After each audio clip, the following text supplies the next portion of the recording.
Oy! Mga minamahal, kaya pala yung ibang mga senador dyan, sobrang high. Oo. Paano ba naman kasi nakakaamoy pala ng marijuana? Oh, ito yung kwento. Oh, may balita eh. Ayan, pakita natin sa inyo mga minamahal. Oh, staff, 'di ba? Staff ng senador nagmamarijuana umano sa Senado.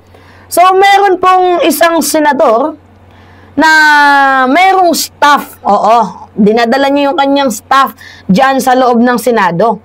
Abay, gumagamit pala ng pinagbabawal na gamot sa loob ng CR. Naku, wag lang natin malaman-laman na staff to ni Senator Robin Hood Padilla or baka staff to ni Senate President Chis Escudero. Wag na wag lang talaga naming malalaman. Oo, kasi halata na ang mga galawan eh. Kaya pala merong 19, na mga senador ang in-archive ang impeachment ni VP Sara.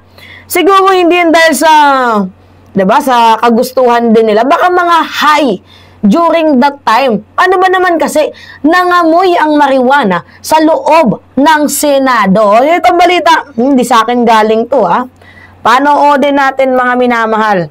Kaninong kupal kayang senador to? Kaninong alaga to? 'Di ba? Literal na joint session sa Senado. Isang staff ng senador umano ang nabistong nagmamarijuana sa loob ng Senado. Ang detalye sa... Kaya nga sabi ko sa inyo, dapat talagang i-abolish na yung Senate. 'Di ba? Pasaway na nga yung staff and I'm pretty sure na yung amo pasaway din. Wag na wag lang namin malalaman na senador ka, ikong senador ka, itong staff mo, 'di ba, mga minamahal, na baka ito ay si Robin Padilla. Wag lang namin malaman na si Senator Robin Hood Padilla, 'di ba? Itong senador na mayroong staff na nagmamarijuana, talaga aaraw-arawin ka namin. Ay nako. 'Di ba siya pa naman yung nagpo-push na illegalize yung marijuana? Eh baka naman nagjo-join talaga sila. Exclusive agenda report ni Dexter Ganiben ng Abante. Sunod-sunod ang mga isyong pumuputok sa Senado. Mula sa umano'y demolition job para mapatalsik si SP Cheese, para walang maging balakid sakaling magsampa ulit ng impeachment complaint versus VP Sara sa Pebrero ng 2026. At ang bonggacious at engranding birthday party ni Senate Majority Leader Joel Villanueva sa National Museum kahit lubog pa sa baha ang ilang kababayan sa Bulacan. Ngayon, issue naman ang nagchuchongke sa loob ng Senado. Sa report ng politiko, nangamoy MJ ang Senado sa kalagitnaan ng sesyon. Nagmistulang sniffing dog sa mga kawani ng Senate Sergeant at Arms para hagilapin kung sino ang nakascore. Sino yung nagchuchongke na staff? Kaya ba yung mga senador dyan palaging high? Kasi palaging gumagamit ng chongke. 'Di ba? Ang staff ng senador na to, hindi para, mga minamahal, magkalat dyan. Or baka parang feeling ko sinadya para maging high sa pag-iisip itong ating mga senador. Biruin nyo in-archive ba naman? 19? Oo, siguro isa sa 19. 'Di ba? Isa sa 19 na yan na senador ang pagmamayari itong staff na to na nagchochongke. Sino kaya ito? Wag lang talaga nating malaman na galing ito kay Senator Robin Hood Padilla. Wala na talaga tayong maasahan sa ating number 1 senador. Baka isumbong nyo pa to kay Quezon. Hindi pa naman alam ni Quezon yung ibig sabihin na forthwith. 'Di ba? Imbis na imbestigahan, baka mamaya makalusot pa, or baka feeling ko paulit-ulit na tong ginagawa, nakakalusot lang dahil malakas yung kanyang amo. Hindi ba naman nag-iiwan ng ebidensya? Pumasok sa session hall.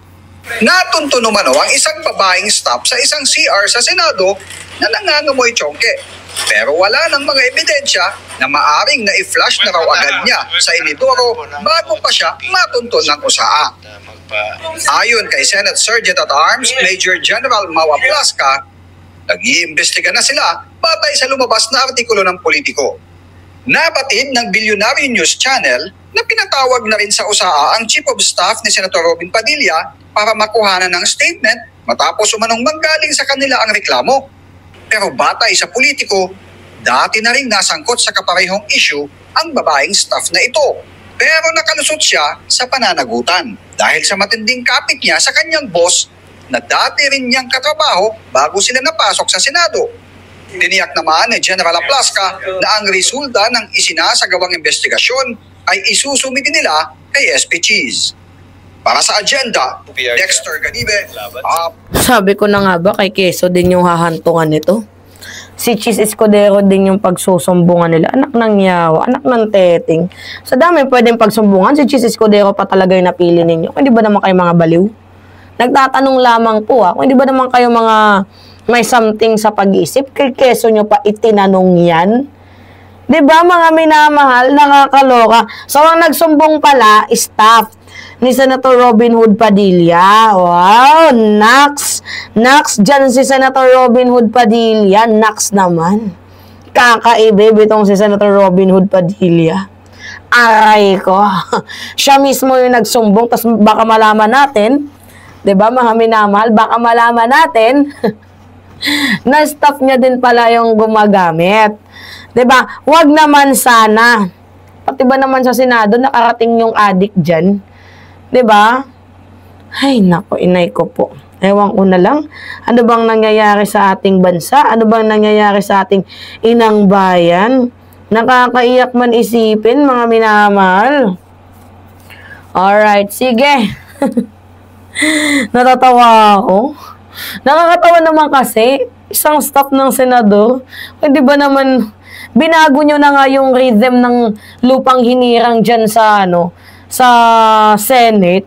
Tapos, nag-add pa kayo ng panibagong issue, which is yung chongke. Mainit na nga yung issue kay Cheese Escudero sa BICAM. Diba? Mainit na nga yung issue kay Joel Villanueva. Hindi nga matapos-tapos yung away dyan sa loob ng Senado. Nag-add na naman kayo ng panibagong issue. Ay, Pilipinas nga naman. Saan tayo pupulutin?